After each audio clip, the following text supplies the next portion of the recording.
The wind cut through the Chicago streets like frozen blades, and Camille Johnson pressed her body closer to the brick wall, trying to shield her 3-month-old son from the brutal cold.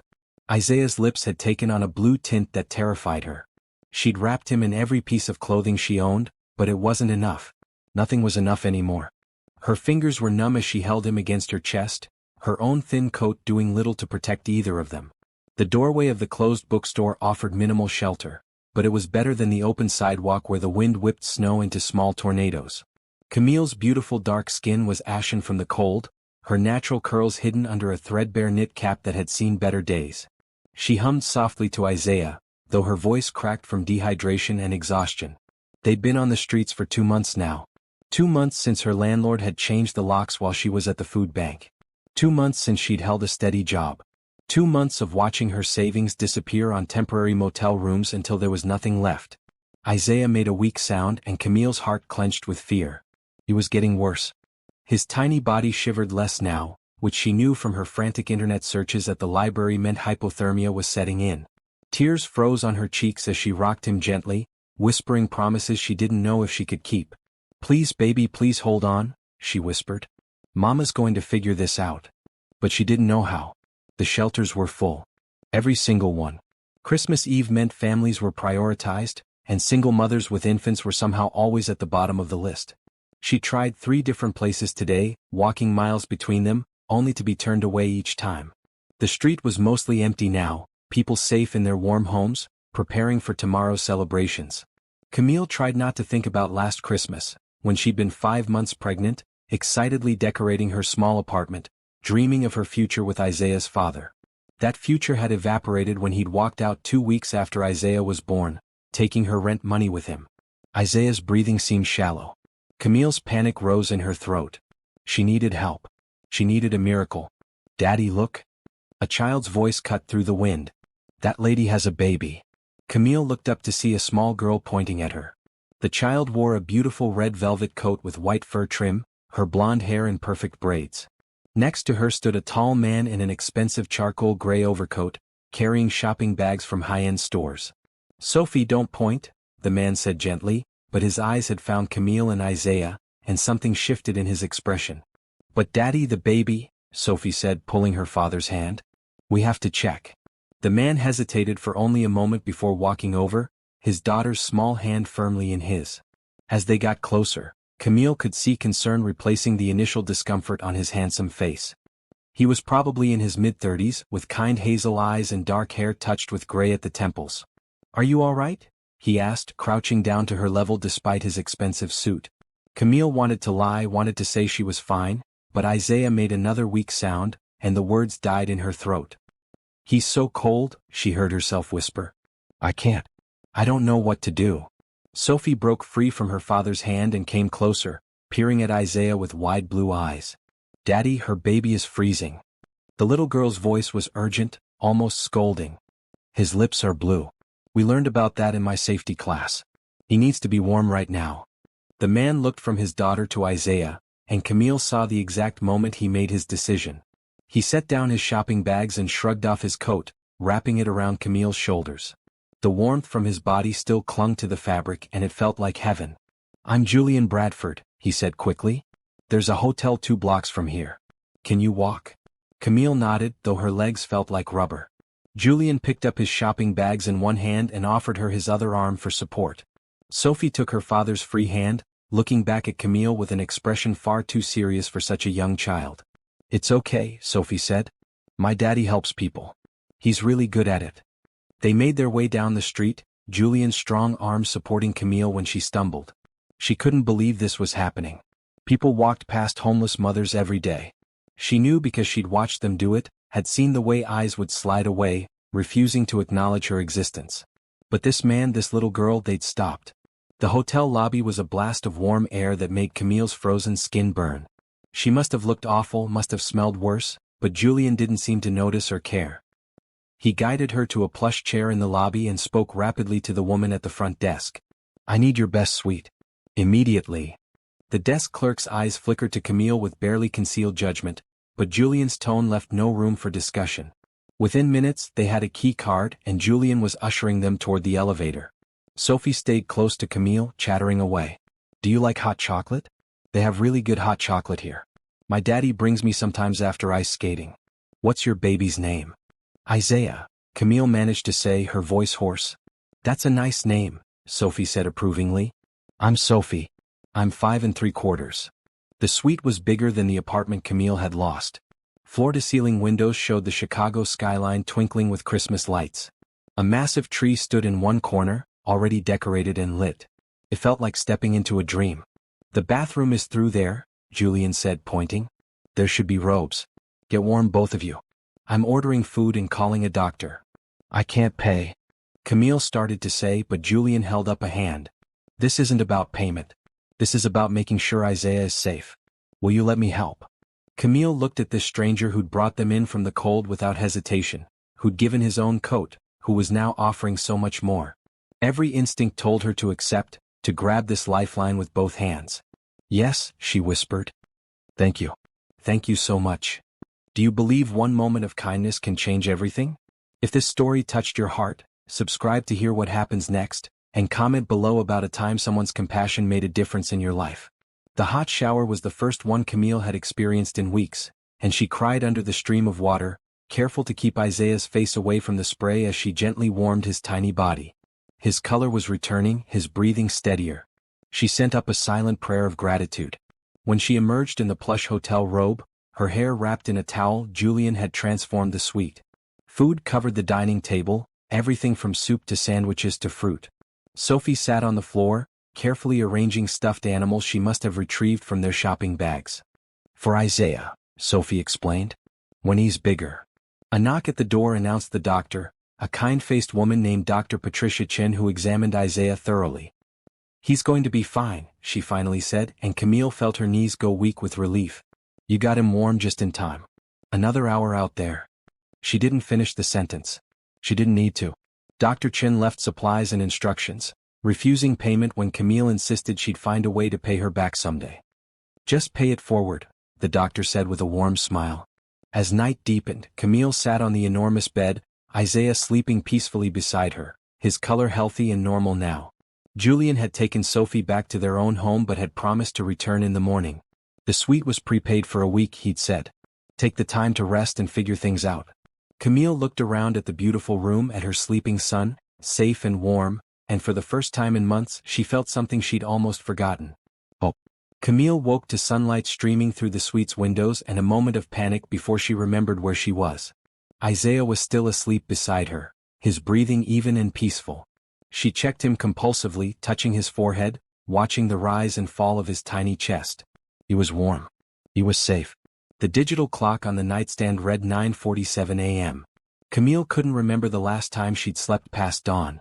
On the streets, you had to be alert, had to move before business owners shooed you away from their doorsteps. But here, in this beautiful room high above the city, she'd slept for 10 solid hours. A soft knock at the door made her freeze.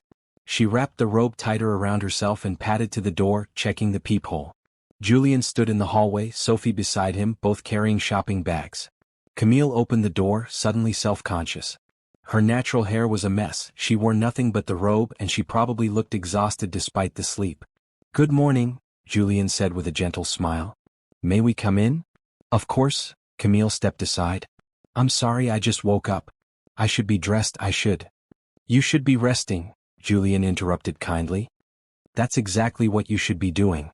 Sophie bounded past, heading straight for the bed where Isaiah was starting to stir. Can I look at him? She asked, turning to Camille with polite urgency. Yes, but gently, Camille said, moving quickly to the bedside. Sophie leaned over the bed, peering at Isaiah with fascination. He's so tiny. Was I that tiny once, Daddy? You were, Julian said, his voice carrying a note of memory. Maybe even smaller. Isaiah opened his eyes, focusing on Sophie's face hovering above him. Instead of crying, he made a small cooing sound, and Sophie's face lit up with delight. He likes me, she whispered. Camille felt tears prick her eyes at the innocence of it, at the simple kindness of this child who saw another human in need and responded with pure compassion.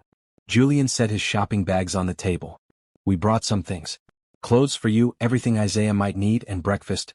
I wasn't sure what you'd want, so I got a bit of everything. You didn't have to. Camille started, but Julian held up a hand, the same gesture from last night. I know I didn't have to. I wanted to. Will you let me help? There was again that question. Camille realized it was important to him, this asking rather than just doing. He was giving her agency, respecting her dignity even as he offered charity.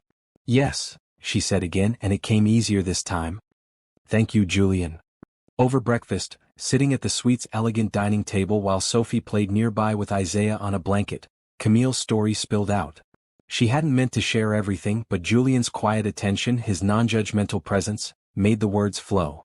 She told him about growing up in foster care, about working her way through community college while taking graphic design courses online, about meeting Isaiah's father at a coffee shop, believing him when he said he wanted to build a life together, about the small but perfect apartment she'd rented, the job she'd loved at a marketing firm. I was good at it, she said, staring at her coffee. Design work, I mean. I was really good. I can tell, Julian said. It takes creativity and determination to survive what you've survived. Camille continued, her voice growing softer. When she'd gotten pregnant, everything had been fine at first. But then the morning sickness became severe and she'd missed too much work. The small firm couldn't afford to keep someone who was absent so often. They'd let her go kindly with apologies and a small severance. Isaiah's father, Marcus. No, she stopped herself. His name was Jerome. Jerome had promised it would be okay, that they'd manage. But when the baby actually arrived, when the reality of sleepless nights and constant needs set in, Jerome had panicked. He'd taken money from her emergency fund and disappeared. I tried everything, Camille said, her hands wrapped around the warm coffee mug.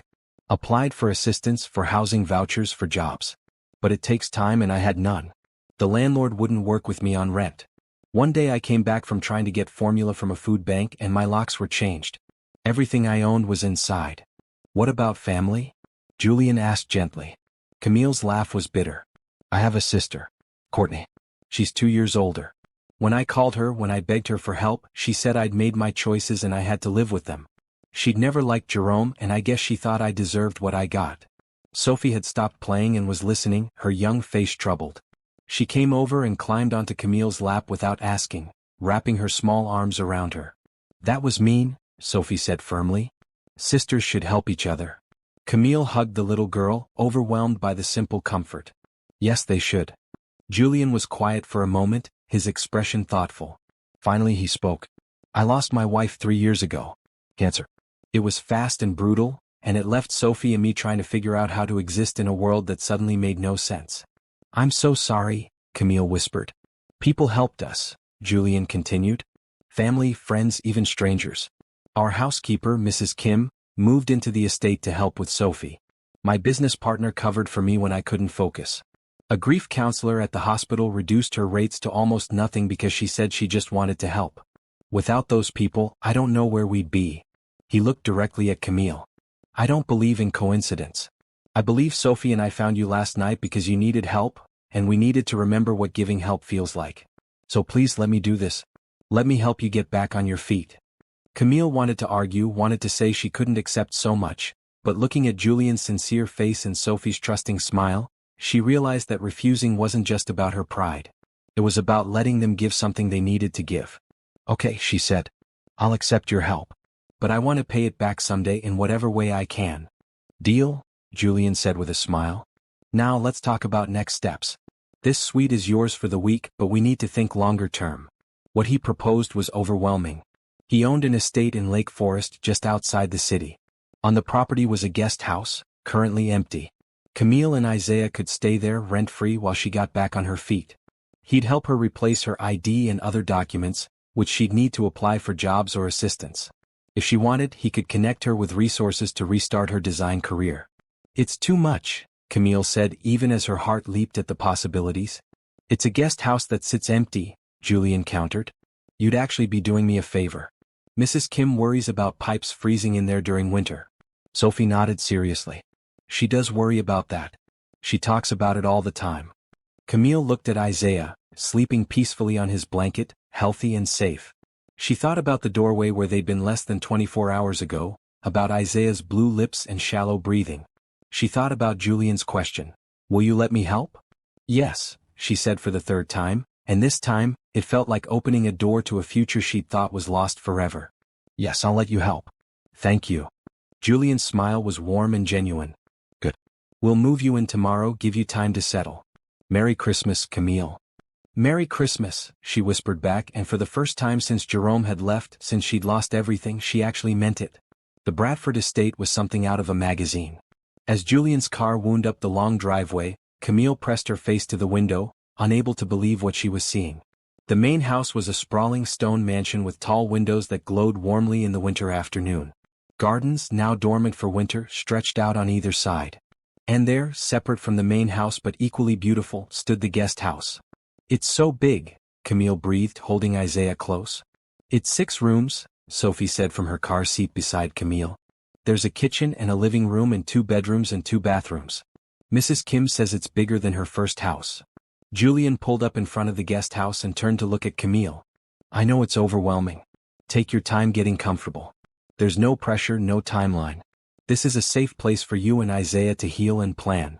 Camille nodded, unable to speak past the lump in her throat. The inside of the guest house was even better than the outside. Hardwood floors gleamed in the afternoon light. The furniture was simple but elegant, in shades of cream and soft blue. The kitchen had modern appliances that looked barely used. And best of all, it was warm. Beautifully, wonderfully warm. The main bedroom is upstairs, Julian explained, carrying in the bags of supplies they'd accumulated over the past 2 days.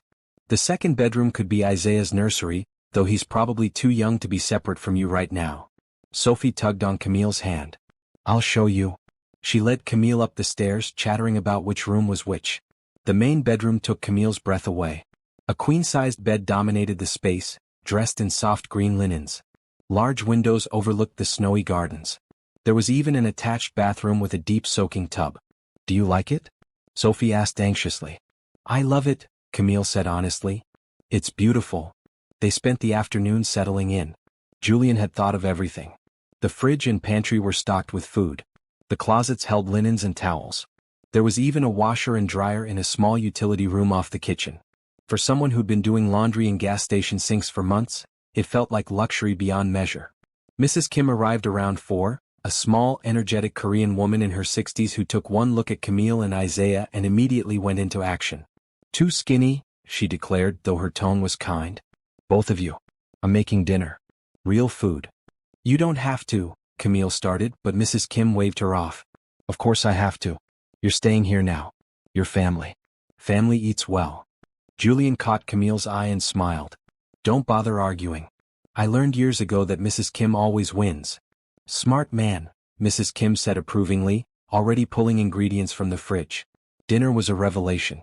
Mrs. Kim had prepared a traditional Korean meal with bulgogi, rice, and several side dishes. They ate at the guest house's small dining table, Sophie sitting next to Camille, Julian across from them, Mrs. Kim bustling between the guest house and the main house. This is amazing, Camille said, meaning both the food and the entire surreal situation. Mrs. Kim's the best cook in Illinois, Sophie said seriously. Maybe in the whole country. Flatterer, Mrs. Kim said, but she looked pleased. She sat down with them, fixing Camille with a knowing look. You've had a hard time. It wasn't a question, so Camille just nodded. Hard times don't last forever, Mrs. Kim continued. Hard times teach us what we're made of. You're strong. I can see it. You survived to protect your baby. That's everything. Tears welled up in Camille's eyes. I just did what any mother would do. No, Mrs. Kim said firmly. You did what a good mother does. Not every mother is good. You are. After dinner, Julian and Sophie returned to the main house, and for the first time, Camille was alone with Isaiah in their new temporary home. She walked through each room slowly, touching furniture, looking out windows, trying to convince herself this was real. In the main bedroom, she laid Isaiah on the bed and just watched him. He'd gained a little weight already, his cheeks filling out, his color healthy and vibrant. The terror of that night in the doorway felt distant now, like a nightmare she'd woken from. We're going to be okay, she whispered to him. We're really going to be okay. A soft knock at the door interrupted her thoughts. When she opened it, Julian stood there with a basket. Mrs. Kim insisted, he said, holding it out. Baby supplies. Also, she says if you need anything at all, day or night, call the main house. Someone's always up. Camille took the basket, peeking inside to see diapers, wipes, baby wash, and a dozen other necessities. Julian, I don't know how to thank you. All of this, it's It's what should have happened the moment you needed help, Julian interrupted gently. You shouldn't have been in that doorway. The fact that the systems that should have caught you failed, that's what's wrong. This is just making it right. But why? Camille asked, the question she'd been holding back finally emerging. Why so much? Julian was quiet for a moment, looking out at the snowy landscape. When my wife died, I was drowning. I had money, I had resources, I had every advantage, and I was still drowning.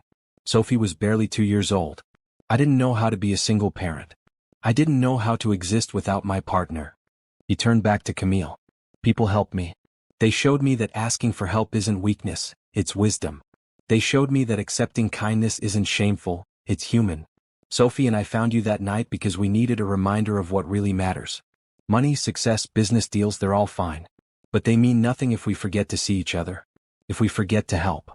Camille understood then. This wasn't charity. This wasn't pity. This was connection. This was two broken people extending hands to two other broken people, creating something whole from the fragments. I won't forget this, she said. Ever. Good, Julian smiled. Now get some rest. Tomorrow we start working on getting your life back. Mrs. Kim's already making calls about replacing your documents. After he left, Camille stood at the window watching lights glow in the main house. She thought about the sister who'd refused to help, about Jerome who'd abandoned them, about all the people who'd looked away when she'd asked for assistance. And then she thought about Julian, about Sophie, about Mrs. Kim. About the doctor who'd come immediately. About the hotel clerk who'd stopped judging once she'd seen Julian's determination to help. About the possibility that maybe, just maybe, the good people outnumbered the bad ones. Maybe the helpers outnumbered the harmers. You just had to stay alive long enough to find them. She picked up Isaiah, holding him close. Tomorrow starts our new life, baby. Tomorrow Mama gets back up. The next 2 weeks passed in a blur of activity and adjustment.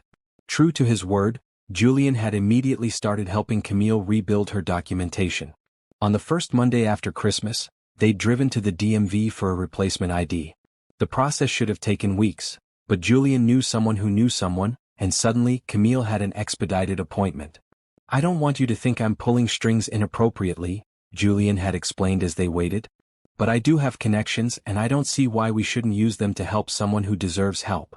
Sophie had come along, insisting she was part of the team.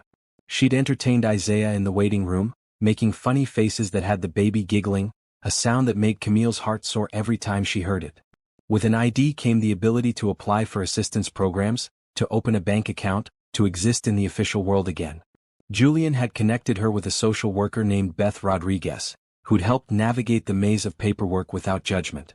You'd be surprised how many people end up in your situation, Beth had said during one of their meetings at the guest house. The safety net has holes. Big ones. But we're going to get you through this. True to her word, Beth had secured food assistance and healthcare for Isaiah. Small steps but crucial ones.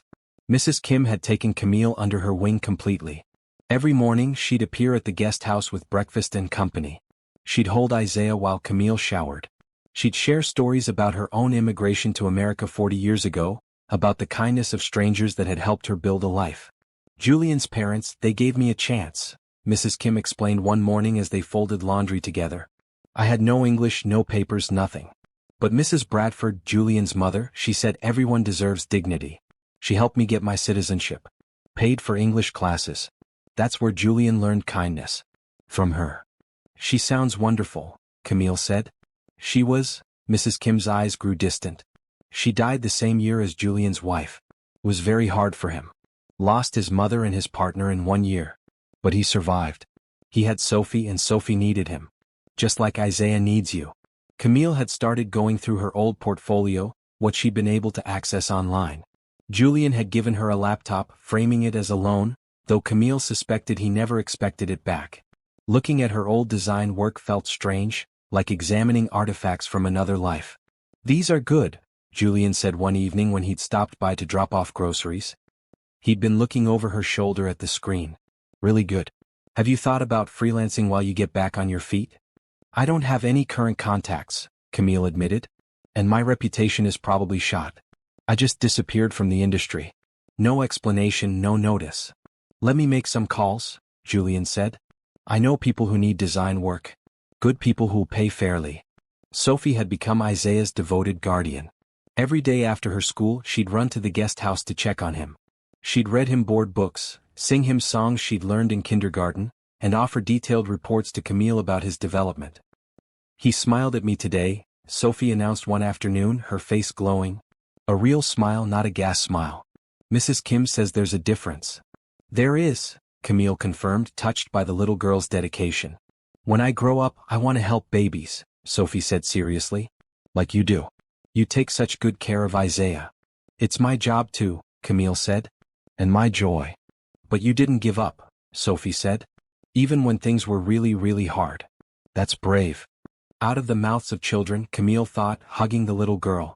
New Year's Eve arrived, and Julian invited Camille and Isaiah to the main house for celebration. Camille hesitated, not wanting to intrude, but Mrs. Kim wouldn't hear of it. "Family celebrates together," she said firmly. "Your family now." The main house was as beautiful as Camille had imagined. High ceilings, elegant furnishings, but also signs of life everywhere. Sophie's drawings covered the refrigerator. Books lay scattered on side tables. Family photos lined the hallway, and Camille found herself pausing at one. A beautiful woman with light brown hair and Julian's same kind eyes held a baby Sophie. Julian stood behind them, his arms around both, his expression full of love and hope. The picture radiated happiness. "That was taken right after we brought Sophie home from the hospital," Julian said softly, appearing beside her. 8 weeks early. She was so small, spent a month in the NICU. But she fought. She's always been a fighter. "Your wife was beautiful," Camille said. "She was," Julian agreed. "Her name was Rachel. She'd have liked you. She always gravitated toward people who'd overcome things. She believed everyone has a story worth hearing." They watched the New Year's countdown on TV, Sophie barely able to keep her eyes open. When midnight struck, Mrs. Kim popped sparkling cider, and they toasted to new beginnings. "To second chances," Julian said, raising his glass. "To kindness," Mrs. Kim added. "To family," Sophie said sleepily. "To hope," Camille finished, feeling the word settle in her chest like a promise. Later, walking back to the guest house under a star-filled sky, Isaiah bundled against her chest, Camille reflected on how much had changed in just 2 weeks. She had shelter. She had safety. She had people who cared whether she and Isaiah were okay. But more than that, she had something she'd lost in those desperate months on the street. She had her sense of self back. She was Camille Johnson, graphic designer, mother, survivor. She was not her circumstances. She was not her failures.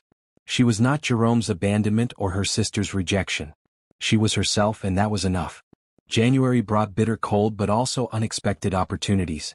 Julian had made those calls he'd mentioned, and Camille found herself with her first freelance client in almost a year.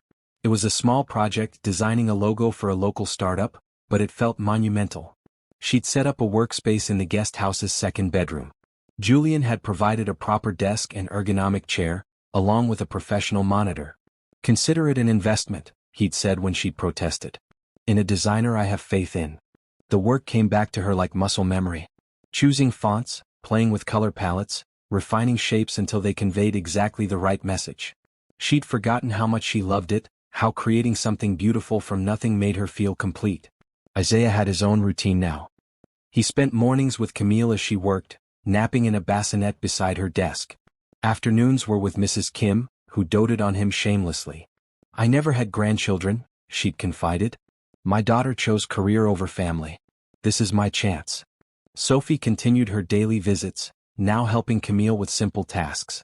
She'd sort colored pencils, organize paper samples, and offer opinions on designs with the brutal honesty of a 5-year-old. "That duck looks funny," Sophie said one afternoon, pointing at Camille's screen. "It's supposed to be a swan," Camille said, trying not to laugh. "Oh." Sophie tilted her head. "Maybe make the neck longer?" She wasn't wrong. Camille adjusted the design, and Sophie beamed with pride. Julian had started joining them for dinner several times a week. Sometimes at the guest house, sometimes at the main house. The conversations flowed easily now, covering everything from politics to Sophie's school projects to Isaiah's latest developmental milestones. "He's tracking objects with his eyes now," Camille said one evening over Mrs. Kim's amazing homemade pasta. "He follows my face when I move." "That's advanced for 4 months," Julian said. "He's clearly brilliant." "Obviously," Camille agreed with a smile. "He takes after his mother." It was a joke, but Julian's expression grew serious. He does. You're one of the smartest, most resilient people I've ever met. Camille felt warmth spread through her chest at the compliment. Over the past month, she'd grown comfortable with Julian. He was easy to talk to, genuinely interested in her thoughts and opinions. He asked her advice on Sophie's education, on business decisions that touched on marketing and design. He treated her as an equal, not a charity case. One late January evening, after Sophie had gone to bed and Mrs. Kim had returned to her own cottage on the estate, Julian and Camille found themselves alone in the guest house living room. Isaiah slept peacefully in his bassinet, and they sat on opposite ends of the couch, each with a cup of tea. "Can I ask you something personal?" Julian said. "Of course." "Do you ever hear from Isaiah's father?" Camille shook her head. "No. I tried reaching out when things first got bad, but his number was disconnected. I think he left Chicago entirely. Maybe that's for the best. Isaiah deserves better than someone who could walk away so easily." "He does," Julian agreed. "But it still has to hurt. Being abandoned like that." "It did," Camille admitted. "For a long time I blamed myself. Thought I should have seen the signs, should have been smarter, should have had a backup plan. But I've realized that his leaving wasn't about my worth. It was about his weakness." "That's very wise." "Therapy helps," Camille said with a small smile. Beth Rodriguez had connected her with a counselor who specialized in trauma and homelessness. The weekly sessions held via video call had been transformative. "I'm learning that I can't control other people's choices. I can only control my response." "I should probably take that advice," Julian said softly. "I still struggle with Rachel's death. Wondering if I missed signs, if I could have gotten her to the doctor sooner, if different treatments might have worked." "You can't think like that," Camille said gently. "Cancer doesn't care about what-ifs." "I know. Logically I know. But grief isn't logical." They sat in comfortable silence for a while, watching the fire in the fireplace. Finally, Sophie appeared at the top of the stairs in the main house, visible through the window, waving at them. "She's supposed to be asleep," Julian said, but there was no real frustration in his voice. "She wanted to say good night," Camille guessed. Sophie opened the window a crack. "Good night, Camille." "Good night, Isaiah." "Daddy, can Camille and Isaiah stay forever?" Julian looked at Camille, something shifting in his expression. "That's up to Camille, sweetheart." "I vote yes," Sophie called before closing the window and disappearing. "She's gotten very attached," Julian said. "So have I," Camille admitted. "To all of you. I know this is temporary, that eventually I need to find my own place.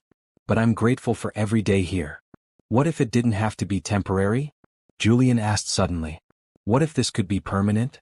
Camille's heart skipped. "What do you mean?" "I mean the guest house is yours as long as you want it. I'm not asking you to leave. Ever. You and Isaiah, you've become part of our family. Sophie lights up when you're around. Mrs. Kim has someone to fuss over again. And I." He paused, seeming to choose his words carefully. "I enjoy your company. Very much." "Julian, I can't just." "Why not?" he asked. "You're working now. You're building your career back. But Chicago's expensive. Why spend money on rent somewhere else when you could stay here, save money, build real security? It's practical." Camille studied his face, seeing sincerity there but also something else. Something that made her pulse quicken. "Is it just practical?" she asked softly. Julian held her gaze. "No, it's not. But I don't want to pressure you or make you uncomfortable. You've been through enough. So I'm framing it as practical, giving you an out if you need one."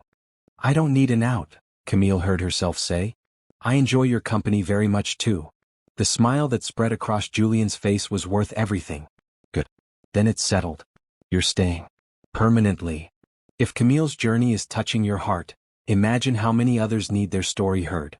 Subscribe now so you never miss a moment of hope, and comment to share what this story means to you.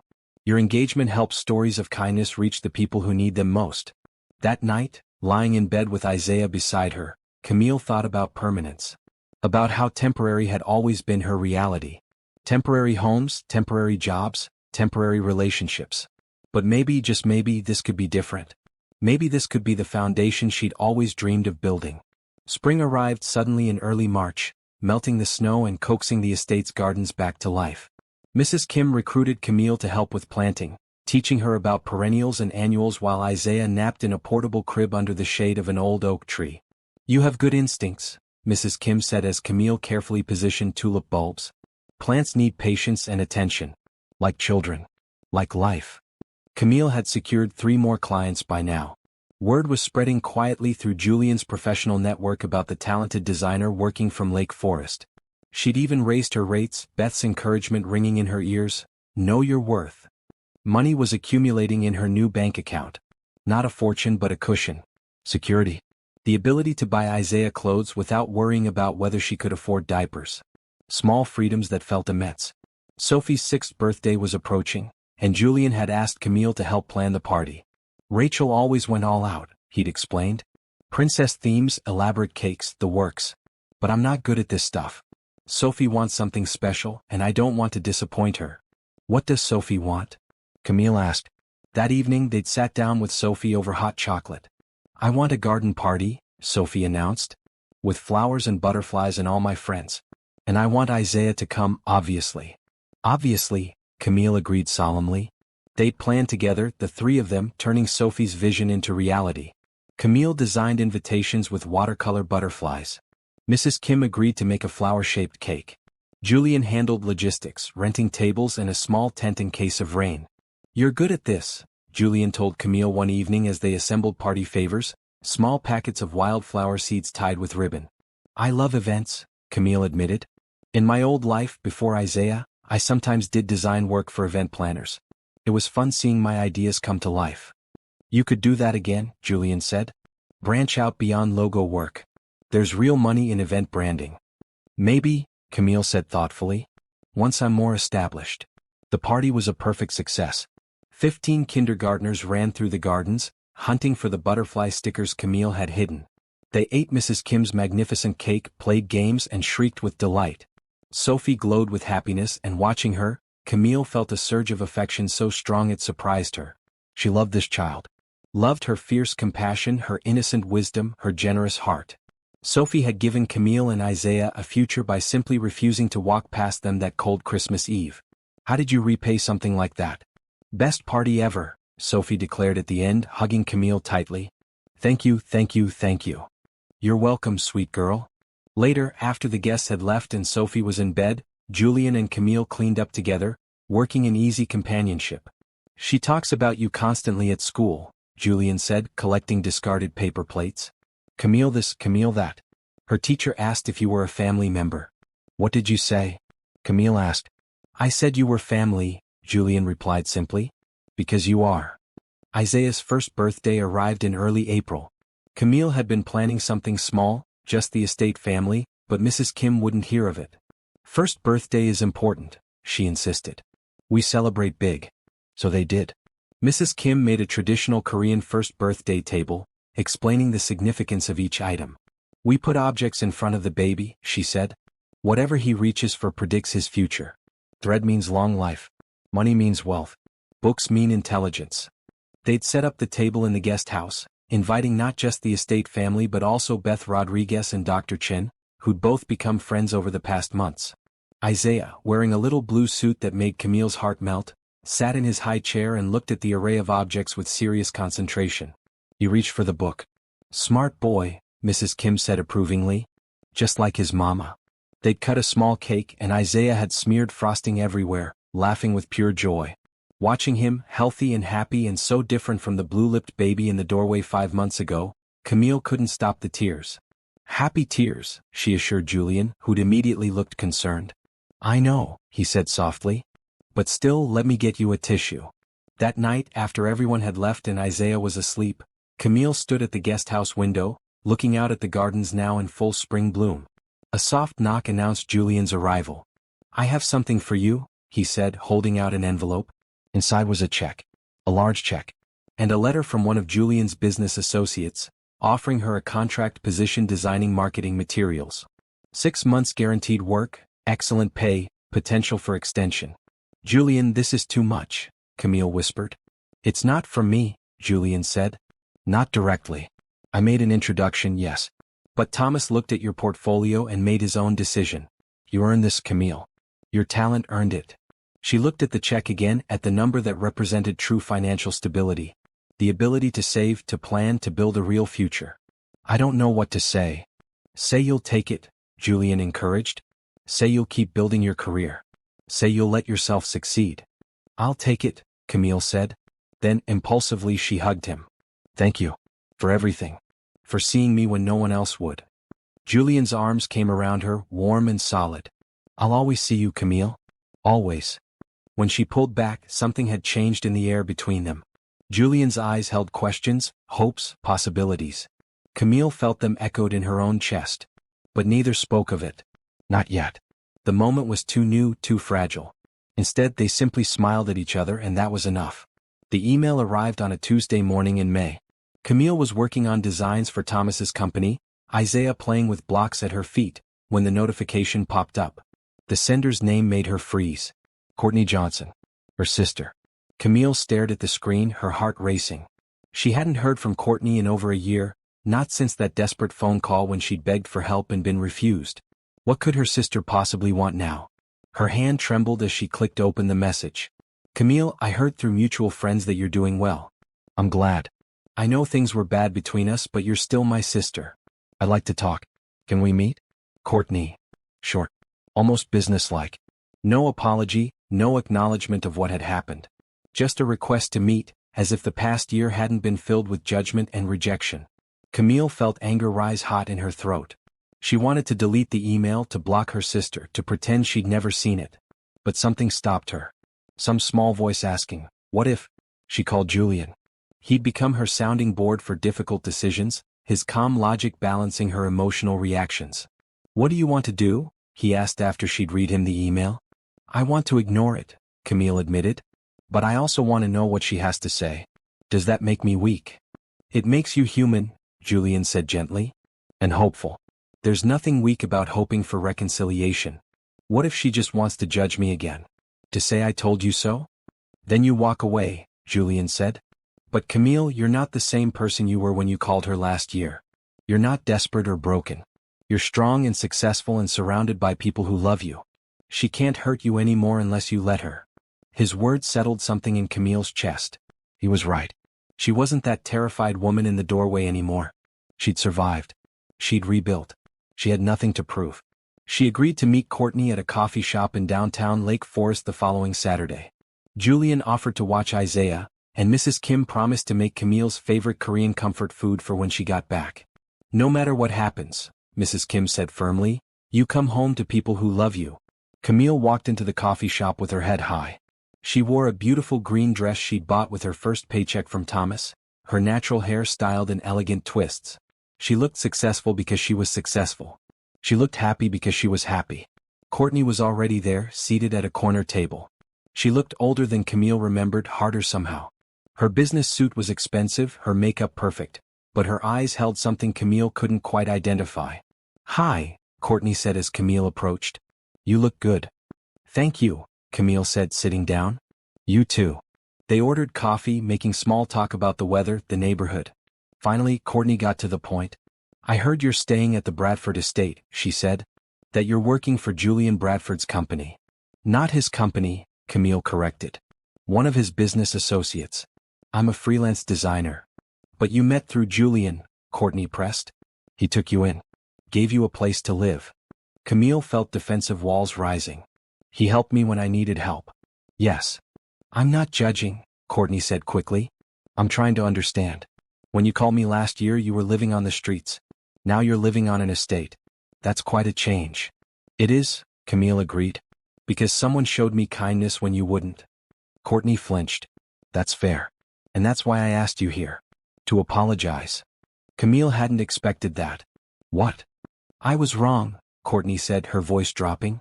When you called me when you needed help, I was wrong to turn you away. I told myself I was teaching you a lesson about making better choices. But really I was just scared. Scared of what? Of ending up like you, Courtney admitted. I've built this perfect life, this perfect career. Fancy condo, corporate job, everything I thought I wanted. But it's lonely. And watching you struggle, seeing you make what I thought were mistakes, it terrified me. Because what if I made mistakes too? What if my perfect life fell apart? Camille studied her sister's face, seeing genuine regret there. So you cut me off to protect yourself. Yes, Courtney whispered. And I'm so sorry. I should have helped. I should have been there. You're my little sister and I failed you. The anger Camille had carried for so long started to loosen. Not disappear, not entirely, but loosen. Do you know what it was like? Being on the streets with a baby? Being so scared every night that I wouldn't wake up, that Isaiah wouldn't wake up? I can't imagine, Courtney said, tears in her eyes now. I almost gave up, Camille continued. So many times. But I kept going for Isaiah. And then Julian and Sophie found us. They saved us. Not because they had to, but because they saw us as human beings worth saving. I should have seen that too, Courtney said. They talked for another hour. Courtney explained her own struggles, the pressure she'd felt to be perfect, the fear that had driven her decisions. Camille shared her journey, the terror and hope, the rebuilding and growth. Can you forgive me? Courtney finally asked. Camille thought about Julian's words. About how she was strong now, surrounded by love. About how forgiveness didn't mean forgetting or condoning. It meant releasing the weight of anger and moving forward. I can, Camille said slowly. But I need you to understand something. The people at the estate, they're my family now. They showed up when you didn't. So if you want to be in my life, you have to respect that. I do, Courtney said quickly. I want to meet Isaiah. I want to get to know you again. I want to be the sister I should have been. Then we can try, Camille said. Slowly. With boundaries. But we can try. When Camille returned to the estate, she found Julian, Sophie, and Mrs. Kim waiting anxiously in the guest house. Isaiah was asleep in his playpen, and the smell of Mrs. Kim's cooking filled the air. How did it go? Julian asked immediately. Camille sank onto the couch, suddenly exhausted. She apologized. She wants to rebuild our relationship. And? Julian prompted gently. And I said we could try, Camille said. I'm not sure I trust her completely yet. But I think forgiveness is worth attempting. Julian sat beside her, taking her hand. That's very brave. Or very stupid, Camille said with a weak laugh. Brave, Julian repeated firmly. Forgiveness takes more strength than holding grudges. I'm proud of you. Mrs. Kim brought over steaming bowls of kimchi stew, and Sophie curled up next to Camille, leaning her head on her shoulder. Did your sister say sorry? Sophie asked. She did. Good, Sophie said simply. Everyone deserves second chances. That's what Daddy says. Camille looked at Julian over Sophie's head, seeing warmth and admiration in his eyes. Your daddy is very wise. That night, after everyone had gone and the house was quiet, Camille held Isaiah close and thought about forgiveness, about second chances, about how the people who'd shown her the most grace were the ones she'd least expected. A billionaire CEO and his daughter. A housekeeper from Korea. A social worker and a doctor who'd treated her with dignity. And maybe now, a sister trying to make amends. Life was strange and beautiful and complicated. But sitting there in the peaceful guest house, her son healthy and safe in her arms, Camille realized something profound. She was no longer just surviving. She was healing. And healing meant having the strength to extend the same grace to others that had been extended to her. Summer arrived in a burst of heat and sunshine. The estate gardens exploded with color, and Sophie spent her days running through them with Isaiah toddling behind, his chubby legs finally strong enough to support him. Watching them play together, hearing their laughter, Camille felt a contentment she'd never imagined possible. Her design business had grown beyond anything she'd dreamed. Thomas's contract had led to referrals, and suddenly, Camille had more work than she could handle. She'd hired an assistant, a recent design school graduate named Amara Washington who was hungry and talented. You're building an empire, Julian teased one evening as they watched the children play from the patio. Hardly, Camille laughed. But I am building something real. Something stable. You deserve it, Julian said, his tone serious now. After everything you've been through, you deserve every good thing. Courtney had been coming to visit regularly, tentatively rebuilding their relationship.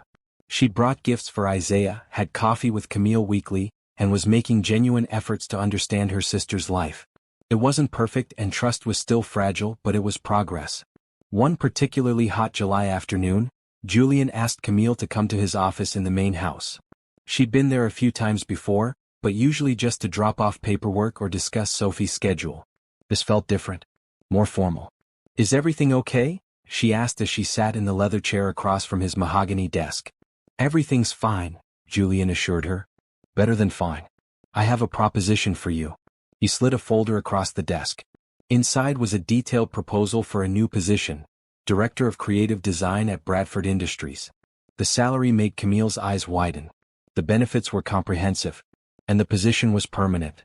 I don't understand, Camille said slowly. I'm not qualified for this. You absolutely are, Julian countered. You've proven yourself over and over. Your work is exceptional. Your client retention rate is perfect. And you understand brand identity in a way most corporate designers don't. I need someone like you on my team. Julian, I can't just. Why not? He asked, echoing his words from months ago. Why can't you accept that you're talented and valuable and worthy of this opportunity? Camille stared at the proposal, her mind racing. This wasn't charity. Julian had shown her the market research, the gap in his company's marketing department, the need for someone with her specific skill set. This was a legitimate offer based on merit. What about my freelance clients? She asked. Keep them if you want, Julian said. Or transition them to Amara. It's your choice. But Camille, this is a chance to build something permanent. Security for you and Isaiah. A career with growth potential. Benefits, retirement, stability. Everything she'd lost when she'd been fired while pregnant. Everything she'd thought she'd never have again. I need time to think, Camille said. Of course, Julian agreed. But for what it's worth, I really hope you say yes. Not just because you're talented, though you are. But because I want you around. Permanently. There was weight in those last words, something unspoken but deeply felt. Camille met his eyes and saw it reflected there, the same feeling that had been growing in her chest for months. She said yes 3 days later, accepting the position with gratitude and excitement. Her first day at Bradford Industries was surreal. She had an office with windows overlooking the Chicago skyline. She had a team. She had business cards with her name and title embossed in elegant font. Mrs. Kim had cried when Camille had shown her the office via video call. This is what happens when you don't give up, the older woman said fiercely. This is what happens when you believe in yourself. The work was challenging but rewarding. Camille found herself energized by the creative problems, by the collaboration with other departments, by the tangible impact of her designs on Bradford Industries' brand recognition. She was good at this. Really good. Sophie had started first grade and would come home bursting with stories about her day. She'd started calling Camille by her name now instead of Miss Camille, a shift that felt significant. Can we do homework together? Sophie asked one afternoon, spreading her books across the guest house dining table. Of course, Camille said, setting Isaiah up with his toys nearby. They worked in comfortable silence, Sophie practicing her letters while Camille reviewed brand guidelines on her laptop. It felt domestic and warm and right. Camille? Sophie said after a while. Yes, sweetie? Do you think you'll stay here forever? Like really forever? Camille looked at the child who'd saved her life, whose compassion and courage had changed everything. I hope so. Would you like that? Very much, Sophie said solemnly. You're my best friend. And Isaiah is like my little brother. And Daddy is happy when you're around. He smiles more. He does. Camille asked, her heart skipping. Well, he used to be sad a lot. After Mommy died. But now he laughs and jokes and seems like he's not thinking sad thoughts all the time. I think it's because of you. Sophie returned to her homework, oblivious to the emotional earthquake she just triggered. Camille sat frozen, processing the child's words. Julian was happy because of her. He smiled more because of her. That evening, after Sophie had gone to bed and Mrs. Kim had retired to her cottage, Julian came to the guest house. He did that often now, stopping by after work to talk about their days, to laugh over Sophie's latest pronouncement, to simply be in each other's company. Sophie said something interesting today, Camille said as they sat on the patio watching fireflies dance through the garden. Only one thing? Julian teased. She usually says a dozen interesting things. She said you're happier now. That I make you smile more. Julian was quiet for a long moment. When he spoke, his voice was careful. She's not wrong. You do make me happy, Camille. You and Isaiah, you've brought life back into this house. Into me. Julian. I know we should probably talk about this, he continued.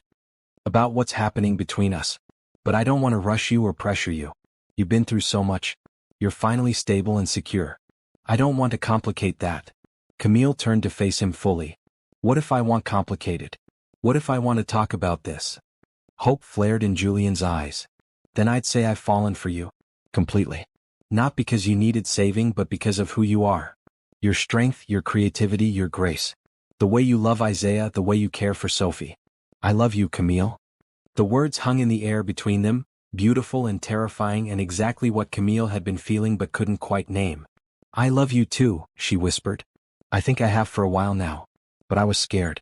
Scared this wasn't real, Scared I was imagining it, scared I'd mess it up. You won't, Julian said gently. We won't. We'll figure it out together. If you want to. I want to, Camille said, and then Julian was kissing her softly, sweetly, and it felt like coming home. Fall painted the estate in shades of gold and crimson. Camille had been at Bradford Industries for 3 months now, and her department was thriving. The marketing campaigns she designed had increased brand recognition by 40%. Julian had presented her with a bonus and a glowing review. But more than professional success, Camille had found personal happiness. She and Julian had been officially together since that summer evening, though they'd kept it quiet, wanting to make sure Sophie was comfortable with the shift in their relationship. They needn't have worried. Sophie had figured it out almost immediately. Are you and Daddy dating? She'd asked Camille bluntly one morning over breakfast. Yes, Camille had answered honestly. Is that okay with you? Sophie had considered this seriously. Does that mean you'll stay forever for real? I hope so. Then it's very okay, Sophie had declared, returning to her cereal with satisfaction. Isaiah was walking confidently now, chattering in his own language, and had developed a serious attachment to Sophie. He followed her everywhere, calling her Zoe, which melted everyone's hearts. Courtney had become a regular fixture in their lives, her apologies translating into actions. She'd helped Camille with childcare when needed, had taken Sophie shopping for school supplies, and was genuinely trying to be the sister she should have been from the start. I'm proud of you, Courtney had said recently. Not just for what you've built professionally but for how you've handled everything. You're stronger than I ever gave you credit for. I'm stronger than I gave myself credit for, Camille had replied. As November approached, marking nearly a year since that fateful Christmas Eve, Julian had become increasingly preoccupied with something. He'd make phone calls in private, disappear for mysterious meetings, and generally seemed to be planning something big.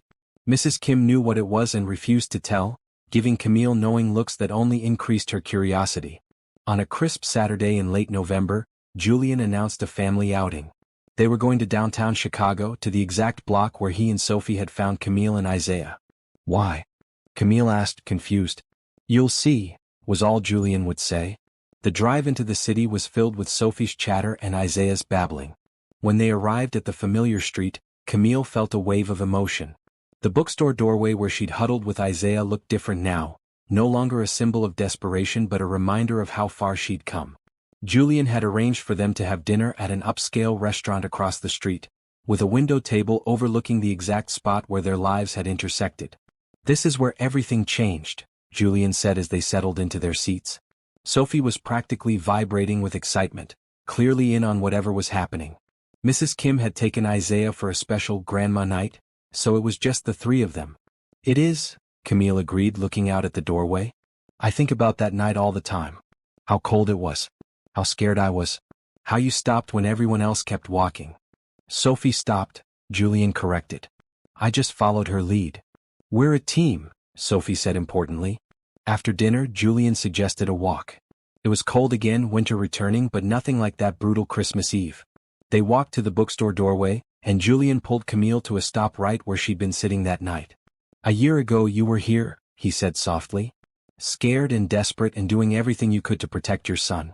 I was walking past, carrying shopping bags full of things that didn't matter, thinking about how to get through another Christmas without Rachel. Julian. Camille started, but he gently touched her lips. Sophie saw you. She saw Isaiah. And she refused to let me walk past. She insisted we stop, that we help. And in that moment she saved you. But Camille, you saved us too. Tears were streaming down Camille's face now. You brought life back into our house, Julian continued. You reminded me what it means to be fully alive, to hope, to love. You showed Sophie what real strength looks like. You've become my best friend, my partner, the person I want to share every day with. He knelt down on one knee, pulling a small velvet box from his pocket. Sophie bounced on her toes beside him, barely containing her excitement. Camille Johnson, will you marry me? Will you be my wife, Sophie's mom, and let me be Isaiah's father?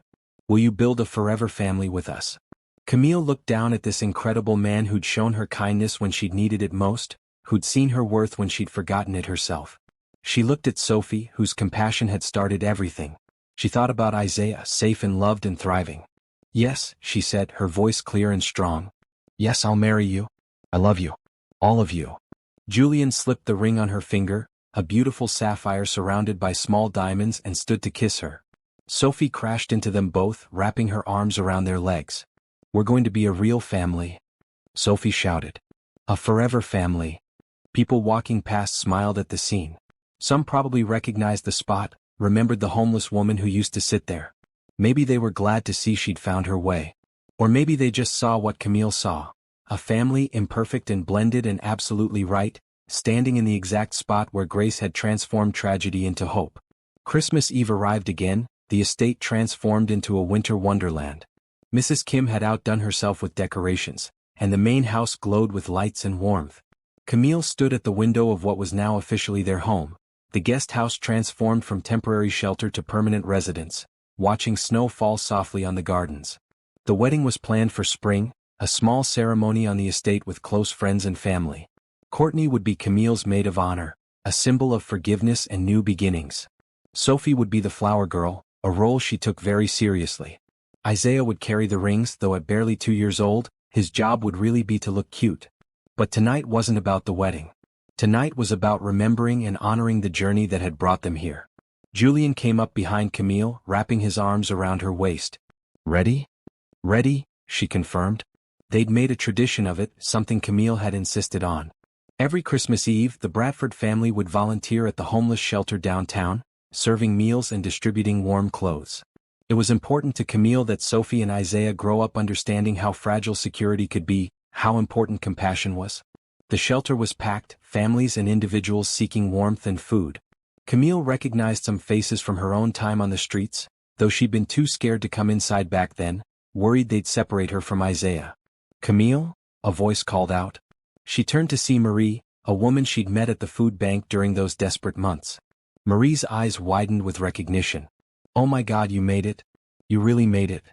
They hugged tightly. "I did," Camille said. "And you? How are you?" "Getting there," Marie said. "Got into transitional housing last month. Starting a job next week. It's slow but it's progress." Camille pulled out a business card. "Email me. I might have some design work you could help with." "Paid work." Marie's eyes filled with tears. "You'd do that." "Someone did it for me," Camille said simply. "Now I'm passing it on." They worked for hours, Julian and Camille side by side, serving food, sorting donations, listening to stories. Sophie helped in the children's area, reading books to little ones while Isaiah played nearby. Mrs. Kim held court in the kitchen, teaching volunteers her efficient meal prep techniques.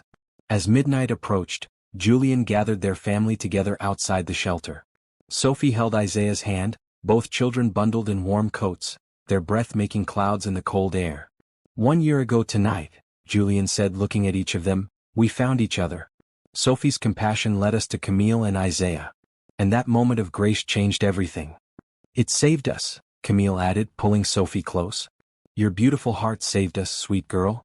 "But you made us whole again," Sophie said, her words surprisingly mature. "Our family was broken after Mommy died. And then you came and we weren't broken anymore." They stood together in the falling snow, watching the shelter's lights glow warmly. Inside, people who'd lost hope were finding moments of peace. Bellies would be full tonight. Bodies would be warm. And maybe, just maybe, someone inside would have their own chance encounter, their own Sophie stopping to help. "What do you think about next year?" Julian asked Camille as they drove home later, the children asleep in the back. "What about it?" "I was thinking we could expand our Christmas Eve tradition. Maybe create a fund to help people in your situation. Single mothers with young children who fall through the system's cracks." Camille felt warmth spread through her chest. "The Camille Johnson Foundation?" "The Bradford Family Foundation," Julian corrected gently. "This is something we do together. All of us." "I love that idea," Camille said. "I love you." "I love you too," Julian replied. All the way back to that doorway. Back at the estate, they carried the sleeping children inside. Isaiah went to his nursery, beautifully decorated now with murals Camille had painted herself. Sophie went to her room in the main house, though she'd already lobbied hard for them all to live together after the wedding. Alone in their living room, Camille and Julian sat by the fireplace, watching flames dance and cast shadows on the walls. "Do you ever wonder what would have happened if we'd walked past?" Julian asked. "I try not to," Camille admitted. "But I know it wouldn't have ended well." Isaiah was so close to serious hypothermia. Another few hours. "But we didn't walk past," Julian said firmly.